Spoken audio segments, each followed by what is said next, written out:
When an atheist professor publicly challenged the existence of God in front of Clint Eastwood, he expected an easy victory. Instead, what unfolded was a masterclass in humility that would echo through academic halls for years to come. The tension in the grand lecture hall was electric, as Hollywood legend Clint Eastwood, attending as part of his ongoing commitment to education and civil discourse, observed the professor's increasingly provocative statements. What happened next would transform not just one academic's perspective, but the entire audience's understanding of faith and reason. By the way, don't forget to subscribe to our channel to stay up to date with such stories. It was a crisp autumn morning at Berkeley University, where America's academic elite had gathered for a prestigious conference on modern philosophy and cognitive science. The grand lecture hall buzzed with anticipation as students and faculty alike settled into their seats, many stealing glances at the unexpected celebrity in their midst. Clint Eastwood had earned his invitation through his philanthropic work and genuine interest in education, though whispers suggested it was merely a publicity stunt. Professor Richard Anderson, a titan in the field of cognitive psychology, was known throughout academic circles for his razor-sharp intellect and equally cutting commentary. A self-proclaimed champion of enlightened thinking, he had built his reputation by systematically dismantling what he called outdated belief systems, particularly Christianity. His lectures weren't merely educational. They were performances where faith was the punchline and believers were the unwitting victims. As students filed into the auditorium, the energy was palpable. Professor Anderson's reputation preceded him, and everyone knew his talks were intellectual spectacles. What they didn't anticipate was that today's intellectual gladiatorial combat would feature an unlikely champion, a man known for his steely gaze and few words, but whose depth of thought had often been underestimated. The professor began his lecture with characteristic flair, pacing the stage like a predator sizing up its prey. His topic, transcending primitive beliefs, the evolution of human cognition. His eyes scanned the room, momentarily lingering on Eastwood, a slight smirk playing at the corners of his mouth. Little did he know that this small act of condescension would mark the beginning of his most humbling academic experience. "Let's address the elephant in the room," Professor Anderson declared, folding his arms across his chest. "Numerous studies consistently demonstrate an inverse correlation between intelligence and religious belief.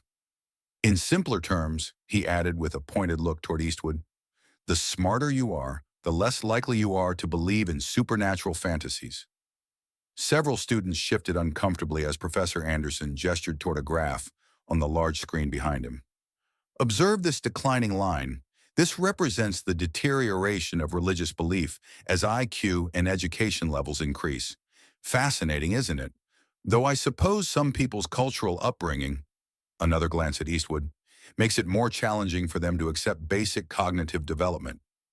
From his position near the back, Professor Thompson watched with growing concern as his colleague crossed one professional boundary after another. He'd witnessed Anderson's provocative style before, but this was different. This was personal and increasingly unprofessional. "What I find truly remarkable," Anderson continued, his voice dripping with intellectual superiority, "is that in this room, we have some of the brightest young minds in America, future scientists, leaders, and thinkers. Yet I guarantee some of you still cling to these primitive beliefs, unable to break free from your cognitive limitations." Clint Eastwood sat perfectly still, his weathered face revealing nothing, though his jaw tightened almost imperceptibly. Unlike the other attendees who either nervously laughed or stared at their notes, he met the professor's gaze with the same unwavering composure that had made him a legend both on and off screen. This silent defiance seemed to fuel Anderson's contempt.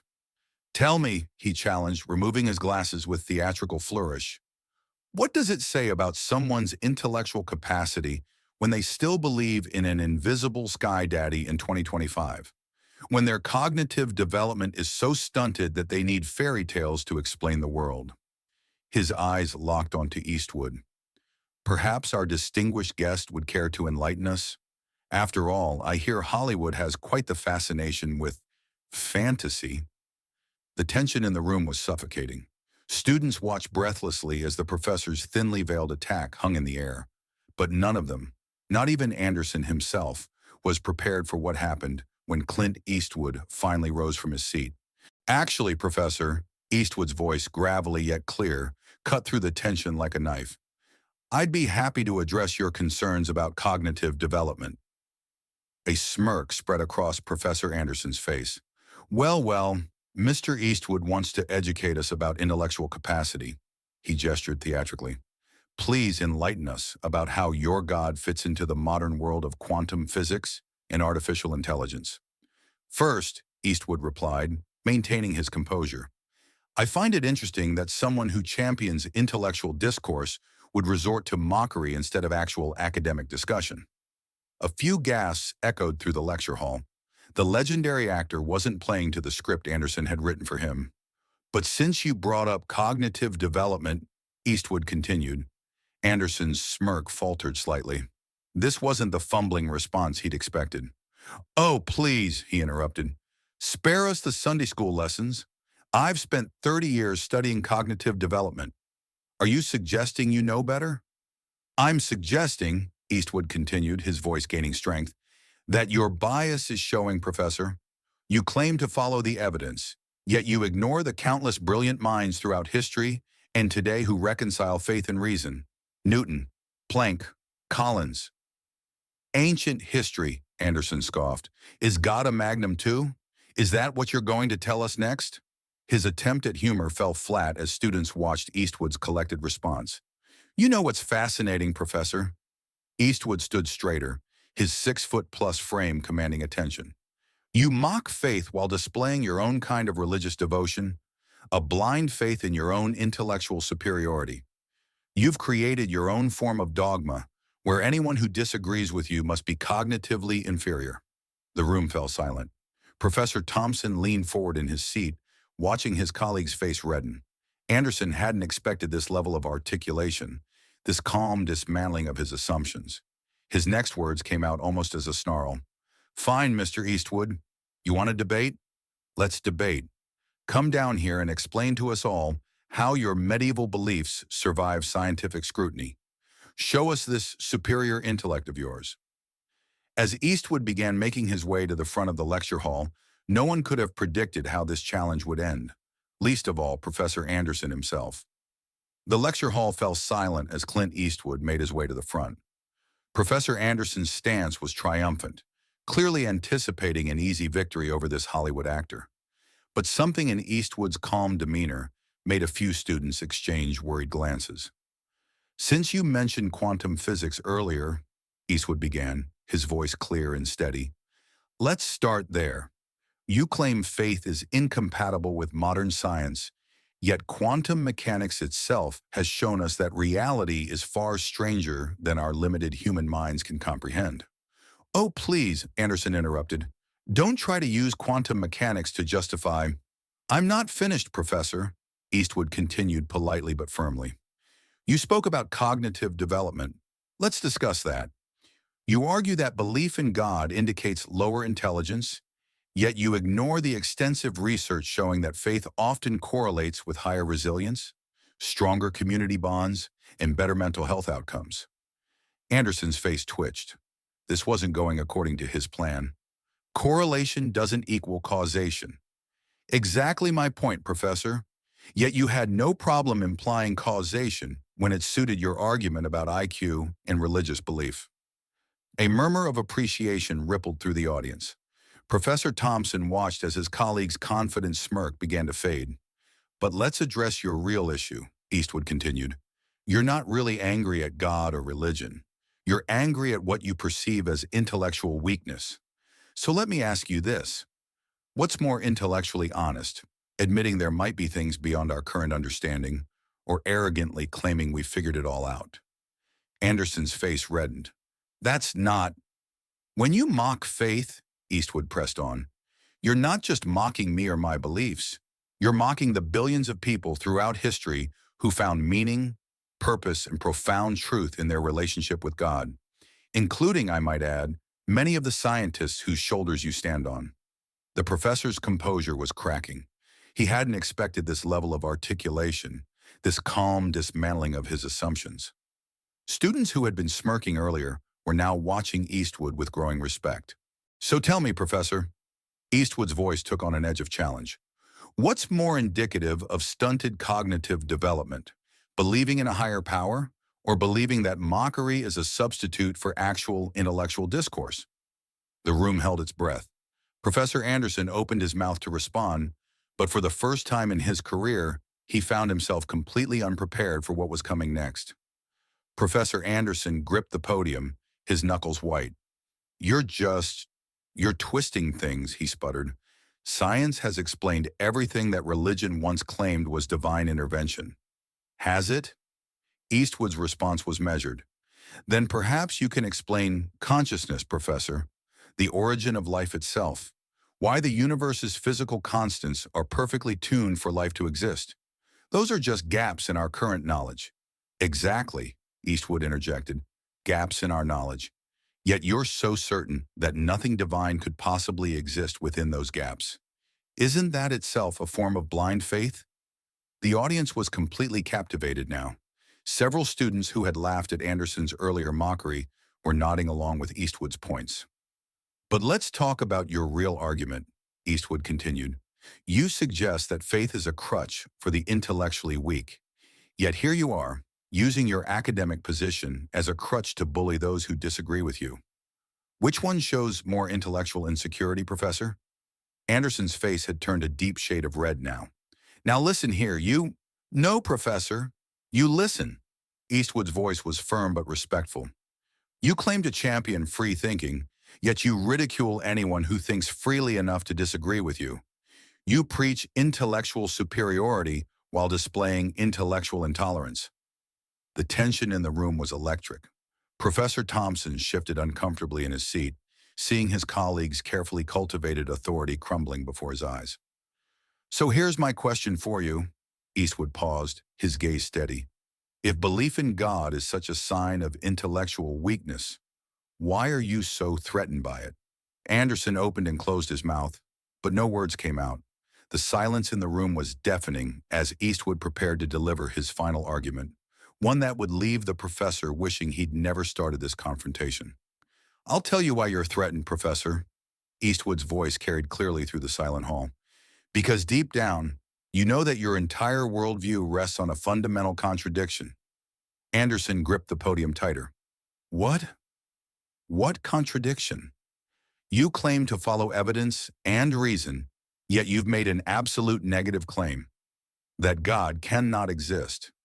Any true scientist knows that proving a negative is impossible. So your certainty isn't scientific at all. It's dogmatic. The professor's face paled slightly. Students who had been taking notes were now just watching, transfixed. Furthermore, Eastwood continued, you mock people for finding meaning in faith, while you've turned your own atheism into a kind of religion. You preach it with the same fervor you criticize in believers. You've simply replaced God with your own intellect. A few students nodded vigorously.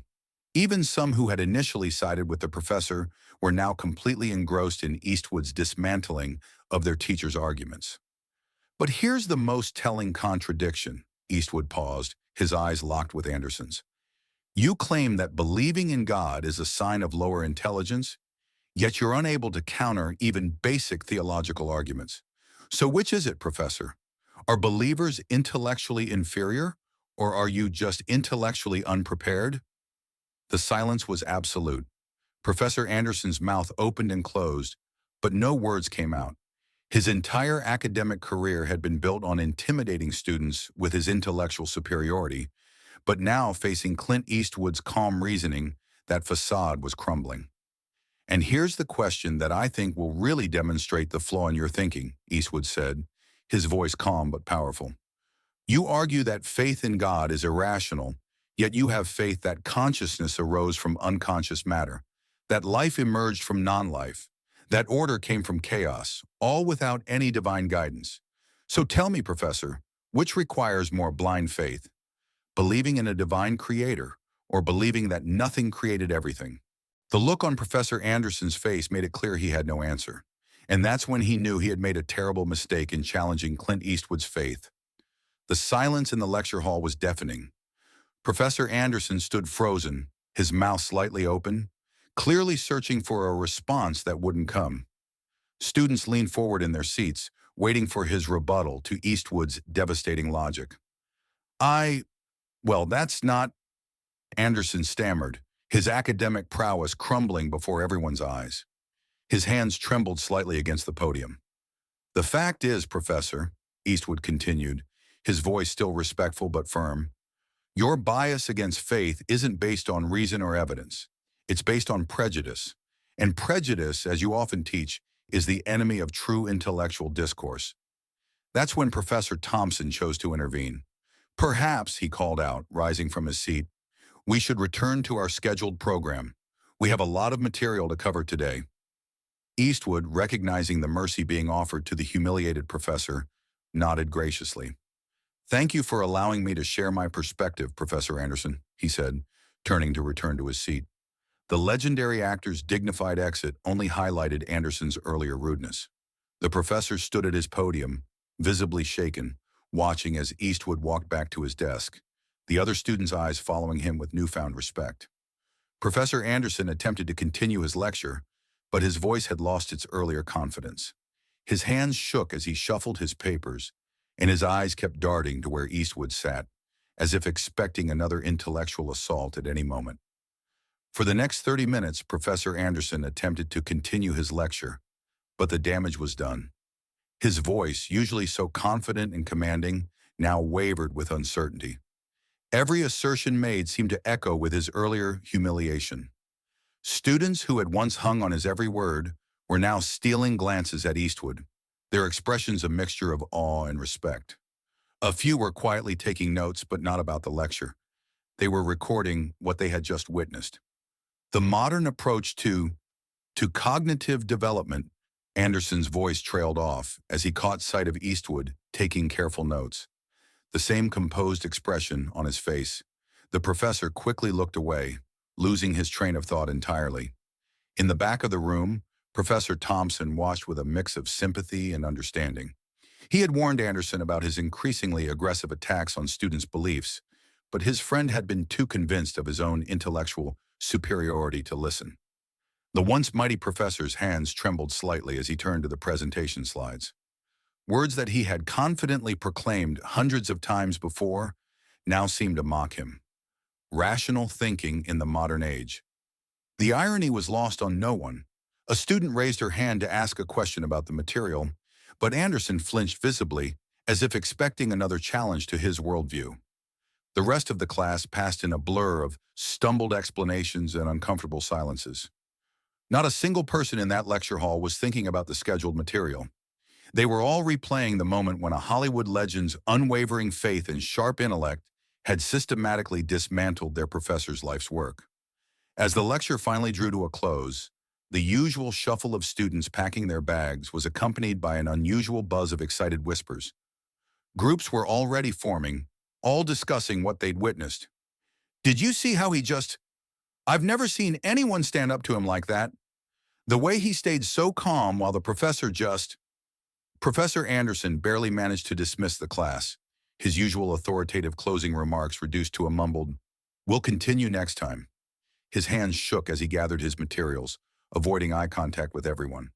A small group of students who had previously laughed at his anti-religious jokes now stood awkwardly by the door, watching as their once intimidating professor seemed to physically shrink behind his podium.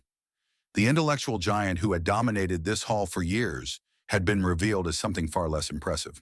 "Mr. Eastwood," one student called out as he headed for the exit, "that was incredible." Others nodded in agreement, some even applauding. Through it all, Eastwood maintained his humble demeanor, politely thanking them, but refusing to revel in his opponent's humiliation.